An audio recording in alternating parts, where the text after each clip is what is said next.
의로운 입술은 왕들이 기뻐하는 것이요 정직하게 말하는 자는 그들의 사랑을 입느니라.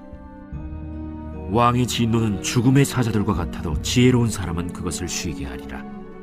왕의 희색은 생명을 뜻하나니 그의 은택이 늦은 비를 내리는 구름과 같으니라. 지혜를 얻는 것이 금을 얻는 것보다 얼마나 나은고 명철을 얻는 것이 은을 얻는 것보다 더욱 나으니라.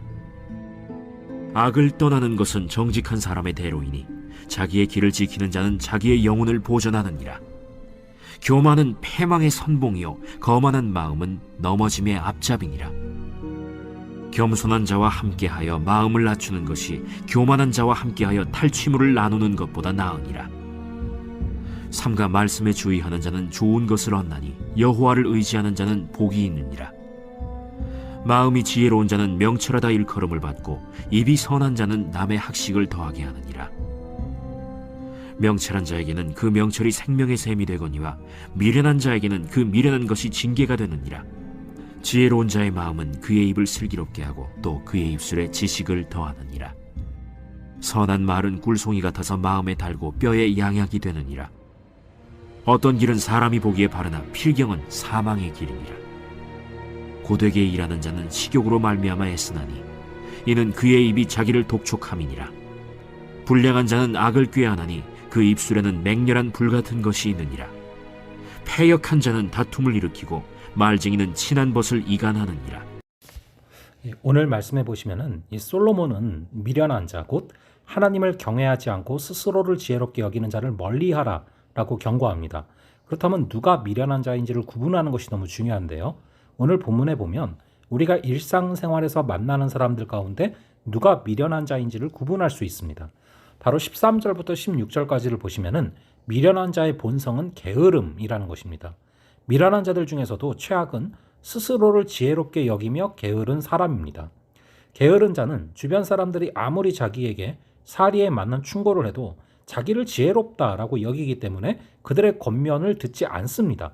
또 이런 게으른 사람들도 게으르다라는 말을 듣기는 싫어하기 때문에 엉뚱한 핑계를 대면서 자기가 일하지 않는 것을 정당화한다 라고 13절에서 말씀하고 있는 것이죠. 이 게으른 자들은 보통 생활의 구심점이 자신의 침대이기 때문에 틈만 나면은 누우려 하고 걸핏하면 휴식 시간을 가지려고 한다라는 것이 14절에 기록되고 있습니다. 이들은 아주 사소한 일조차 귀찮아하는 태도를 보이기 때문에 게으른 자가 무언가를 주도적으로 행하리라 라고 기대하는 것은 어렵다라는 것이 15절의 증언입니다. 지혜로운 자는 자기에게 주어진 시간이 한정적임을 알기 때문에 게으르지 않습니다. 혹시 우리에게 이런 게으름이 없는지를 돌아보고 주위에 혹 이런 사람이 있다면 적절한 선에서 관계를 정리하는 지혜가 필요하다라고 말씀하고 있는 것이죠. 이어서 17절부터 22절을 보시면은 다투기를 좋아하는 자를 경계하라라는 것입니다. 잠언에는 다툼을 피하는 것이 지혜다라는 가르침이 자주 등장합니다. 미련한 자들은 다툼을 일으키기를 좋아할 뿐 아니라 자기와 상관없는 다툼에까지 개입해서 문제를 키운다는 것이죠. 사람들이 다투는 데에는 여러 이유가 있지만 사소한 장난으로 시작한 것이 큰 다툼으로 이어지는 경우도 많습니다. 하지만 우리는 이런 장난을 사소하게 여겨서는 안 됩니다. 솔로몬은 걸핏하면 이웃을 속이고 그것이 들통나면 농담이었다라고 둘러대는 자들을 이유 없이 사람을 죽이는 살인마와 같은 자로 질타합니다.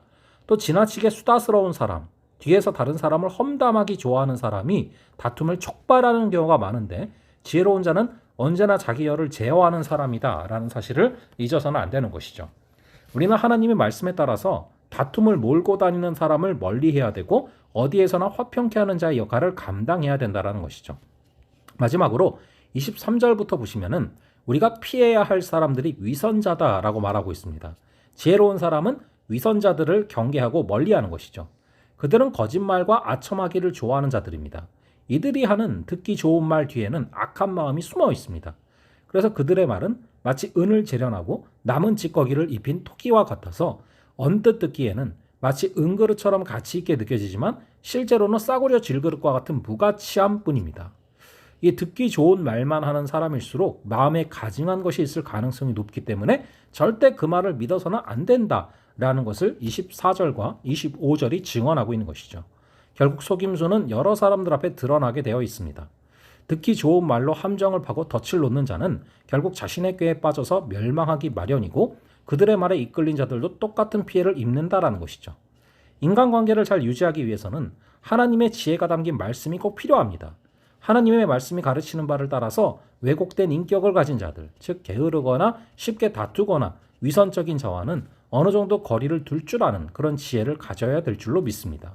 그리고 무엇보다 내 자신이 그런 어그러진 인격을 갖고 있지는 않은지 늘 되돌아볼 수 있는 그런 하루 되기를 바랍니다. 잠시 기도하겠습니다. 아버지 하나님, 오늘 말씀을 통하여서 미련한 자가 누구인지, 우리가 피해야 할 자들이 누구인지를 알려주시니 감사합니다. 게으른 자, 다투기 좋아하는 자, 위선자, 먼저는 이것이 우리의 모습이 아닌지 되돌아보게 하시고 또 이러한 자들을 피할 수 있는 지혜를 허락하여 주셔서 우리가 미련한 자, 하나님을 경외하지 않고 스스로를 지혜롭게 여기는 자들을 멀리하라고 말씀하신 주님의 말씀에 순종하며 주께서 원하시는 길을 걸어가는 그런 오늘 하루 되게 하여 주시옵소서. 감사드리고 이 모든 말씀 우리 주 예수 그리스도의 이름으로 기도합니다. 아멘.